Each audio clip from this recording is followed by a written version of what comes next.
Hi neighbors, welcome to Cooking with Neighbors. It is I, Jerri-ellen. I have my trusty sidekick, Henrietta. Mooney is going crazy in the background, so I'm going to do a voiceover. So I got these little tins at the dollar store, and I'll put the size across the screen. I greased the pan, and then I put these little loaf liners in, and I greased the loaf liner as well. I may be in and out with the voice over. So, what am I doing? I'm making a wonderful cake. It's a fruit cake, a Christmas fruit cake that my mother-in-law taught me. And I have a large bowl here. And what I'm going to do is I'm going to add 1 cup of glazed green cherries. And actually, it's 225 grams. And I'm just going to go with the 225 grams. And I lightly dusted it with flour because that's what my mother-in-law told me to do, so that's what I do. And I got 1 cup of red glazed cherries and dusted those lightly with flour. Now, what I did was cut each cherry in 2 because that's what my mother-in-law did, so that's what I do. And this is 1 cup of mixed fruit for, it's glazed fruit and it's for fruit cakes. So I measured out a cup of those and I lightly dusted those with flour and I tossed them in the bowl with the rest of the stuff. Okay, Mooney's quiet now so I can chit chat. Okay, so that's all dusted with flour and 3 cups of minced meat. Oh, I'm going to open this. And while Jerri is opening that, I'm going to say hello. Hi, neighbors. Hope you're all doing fantastic, as Jerri says. Anyway, 3 cups of minced meat. However, this is a little less than 3 cups, and I don't feel like opening up another one of these. Now, an Angel food pan, a tube one, this will fit in. And, yeah, this recipe, I'm doing this for my hubby. Actually, I don't normally like fruitcake, but especially the ones at the store, I don't like them. But I like this one. It's got enough sweetness to it and texture is nice. So this one I think must. I have 2.5 cups of all-purpose flour. I'm going to incorporate a little bit at a time like my mommy-in-law tells me to do. Plus, there's 1 teaspoon of baking soda mixed in with that flour. Okay, and then 2 large eggs, and we're going to beat them a little bit. Beat them slightly, she says.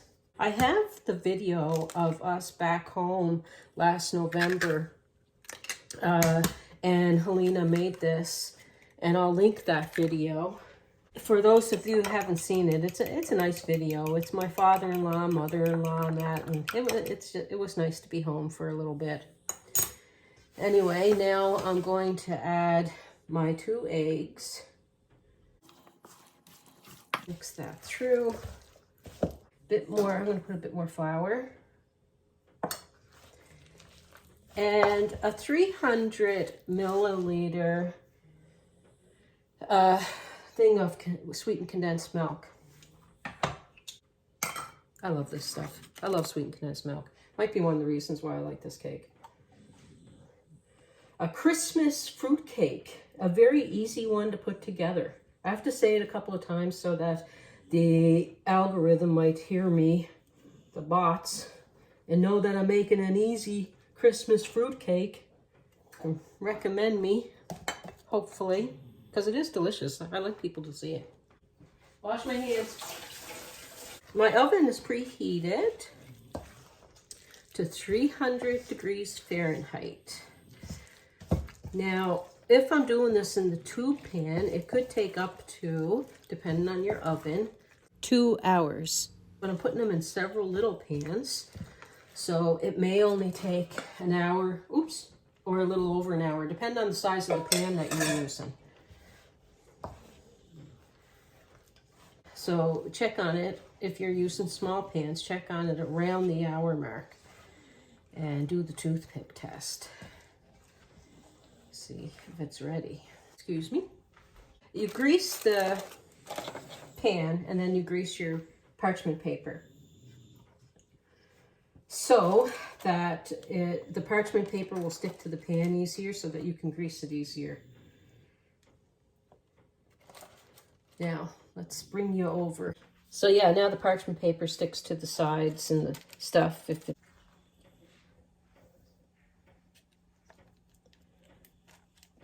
So you just fill these up like 2/3 of the way. Spread them out.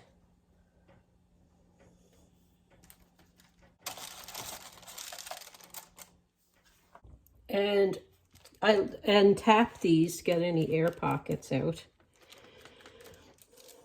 If you don't like fruitcake, I bet you'll like this one. Seriously, I'm telling the truth. Get another one. Space them apart a bit on the pan and pop. Space them apart a bit on the pan and pop them in the oven, a preheated oven.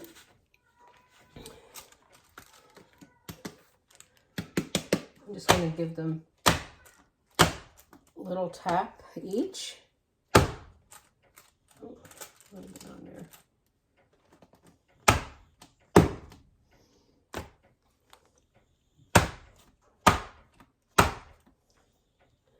Let's pop them in.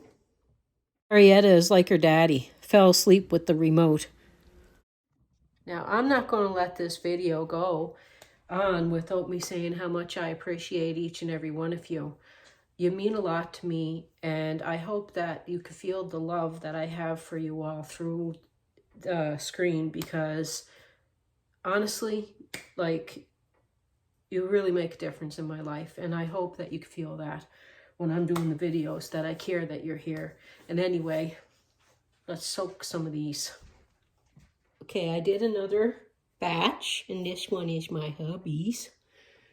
And what I'm going to do is use, my mother-in-law says that she uses a dark rum. So, Captain Morgan. And what I like about using these liners, I can reuse these pans, right? And I'm going to let them cool a bit.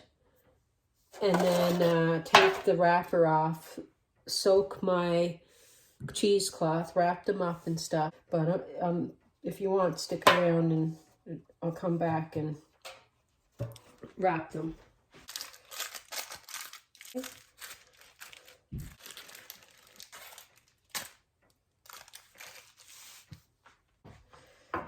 And I guess it all depends on how boozy you want it, but I guess like a shot glass or whatever or so per one.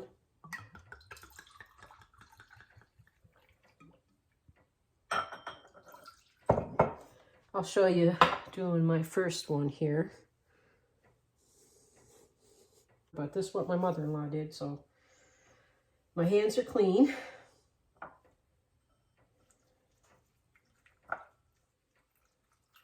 And she soaked.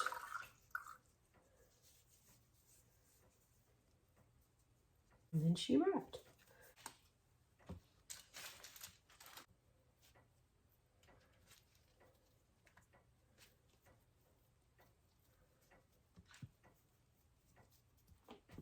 Okay. I'm going to put a little bit more over the top.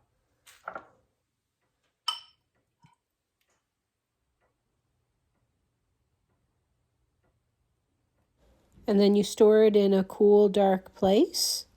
And in 2-3 weeks or so, you can soak the cloth again and rewrap it, but ready to eat like in 4 weeks, 5 weeks.